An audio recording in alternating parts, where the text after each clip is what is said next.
नमस्कार साथियों। आज मैं आप सबके साथ कंसेंट इन मेडिकल प्रैक्टिस के बारे में कुछ डिस्कस करना चाहता हूं।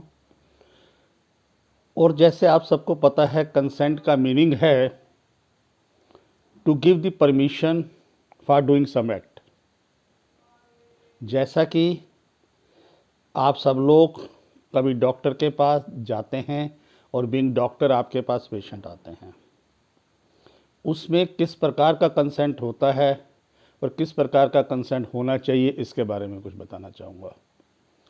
जैसा कि डॉक्टर, जहाँ किसी भी हॉस्पिटल में आप जाते हैं और डॉक्टर को अप्रोच करते हैं, एक ओपीडी स्लिप बनाते हैं, फीस पे करते हैं और डॉक्टर के चैम्बर में आप एग्जामिनेशन के लिए जाते हैं। डॉक्टर आपको एग्जामिन करता है, कुछ प्रेस्क्रिप्शन लिखता है। इसमें यूजुअली आप उनको कोई रिटर्न या वर्बल कंसेंट नहीं देते, बट क्योंकि आपने पर्ची बनवाई, ओपीडी स्लिप बनवाई, डॉक्टर के चैम्बर में गए, it is an implied consent. इस तरह के कंसेंट को हम कहते हैं इम्प्लाइड कंसेंट, कि आपकी सहमति थी तो आप डॉक्टर के पास गए और आपने अपना इलाज करवाया।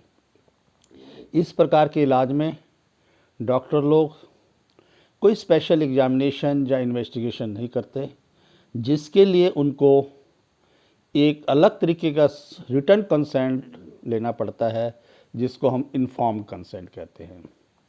ये थ्योरी ऑफ इन्फॉर्म्ड कंसेंट, ये हम सबको, डॉक्टर्स को स्पेशली, और सभी मरीजों को पता होनी चाहिए।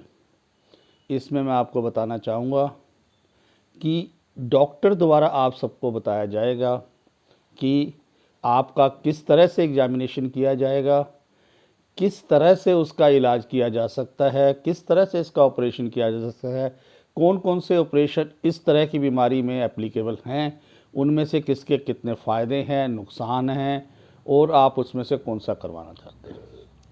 इन सब को सुन के मरीज़ अपनी प्रतिक्रिया देते हुए वो कंसेंट देगा, अपने वर्ड्स में लिखेगा कि मुझे डॉक्टर द्वारा सब कुछ समझा दिया गया है, इसमें इस प्रकार की बीमारी है, इसमें क्या क्या हो सकता है, क्या क्या इलाज है, और मेरे को क्या क्या उसके फ़ायदे या नुकसान हैं।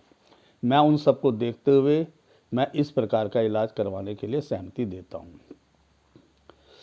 इसके साथ ही मैं थोड़ा सा वर्ड्स बोलना चाहूँगा एक ब्लैंकेट कंसेंट के बारे में, जो आप लोगों ने पुराने ज़माने में ज़्यादा होता था, अब तो कम होता है।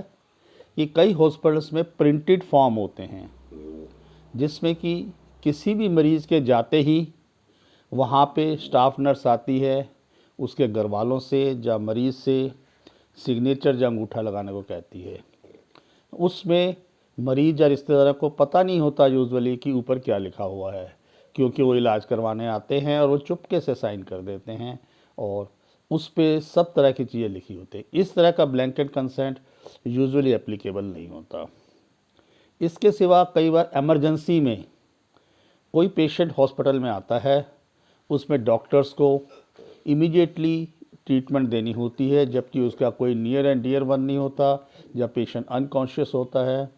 इसमें डॉक्टर गुड फेथ में taking the consent of another 1 or 2 doctors who are available with him, he can go ahead with the treatment and do the operation also, to in good faith to save the life of the patient.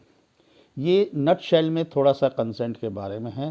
अगर हम detail में जाएं तो ये बहुत लंबा हो जाएगा। धन्यवाद।